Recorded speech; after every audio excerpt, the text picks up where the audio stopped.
ya lumayan cukup seru aja gitu, karena kan aku biasanya jadi peran anak baik apa segala macam, dan di sini tuh Ben Hur dia seorang kakak yang egois, nggak percaya sama adiknya, dan dia bisa dibilang nyebelin gitu. Dia tuh apa namanya, kabur apa segala macam, kayak ya udahlah gitu, ya udahlah gitu. Itu sesuatu yang menarik, sesuatu yang baru, dan sesuatu yang seru lah untuk film Begojo gitu, dan untuk karir nantinya. Tapi ada referensi tersendiri nggak sih, mungkin ngelihat gimana jadi anaknya belin gitu? Karena hasilnya ya kakak adik aja kayak gimana, seumumnya kayak apa, nah kayak gitu aja mungkin. Ya. Tapi Ri, sekarang mulai banyak lagi main film horor. Seperti apa mungkin pilihannya, lebih memilih-milih cerita di filmnya atau seperti apa sih dari kamu sendiri? Ya kalau misalkan itu juga ya bisa dibilang itu salah satu faktor juga. Maksudnya cerita itu sangat penting sekali untuk film, karena itu sama storytelling. Jadi aku merasa bahwa cerita yang bagus itu adalah film yang pengen aku peranin terus gitu. Kak Sandra, mungkin selain tadi dialek, kira-kira ada yang lain nggak sih tantangan main di film ini? Mungkin kalau selain dialek, kalau physicality kita syuting itu cukup berat ya di sini. Jadi maksudnya itu tuh bukan cuman psychological horror yang misteri gitu yang kayak tadi Pak Rocky bilang, tapi ini juga kita ada beberapa actionnya juga dimasukin di sini, dan maksudnya justru aku senang karena aku jarang banget dapet yang action kayak gitu. Tapi menurut aku sih it just adds ke ketertarikan untuk film ini gitu, menariknya film ini. Itu yang bikin Begojo jadi unik gitu. Iya. Ada persiapan khususnya nggak sih buat action itu?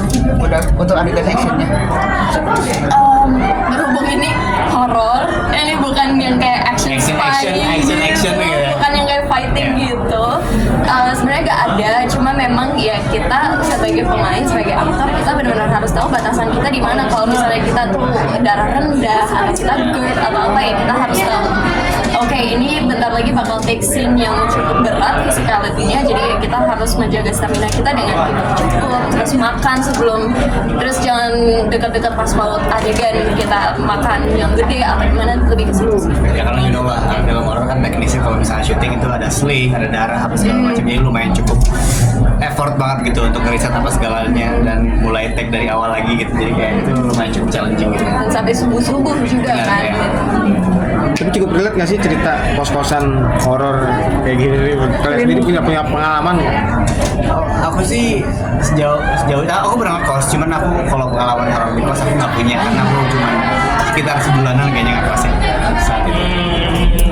Selain dari bahasa atau dialek, ada nggak sih permintaan khusus yang dirubah dari oleh sutradara, kayak dirubah mungkin dari penampilan atau persiapan khusus dari sutradara yang minta ke para pencari dan sutradara?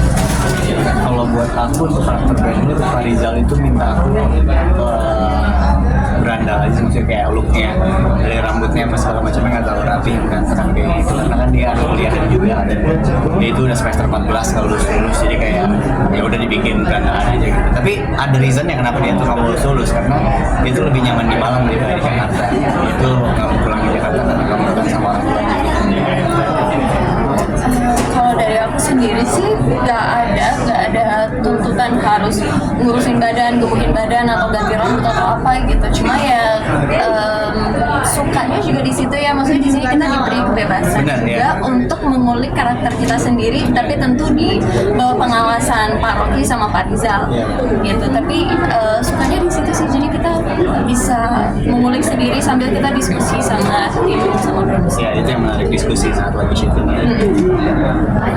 Oke, boleh dong promoin kayak Sandra. Halo teman-teman, nama aku Ari Irham. Aku Kasandali, Aku berperan sebagai Ben Hur. aku sebagai Rima. Jangan lupa buat saksikan film Begojo tanggal 31 Juli 2025.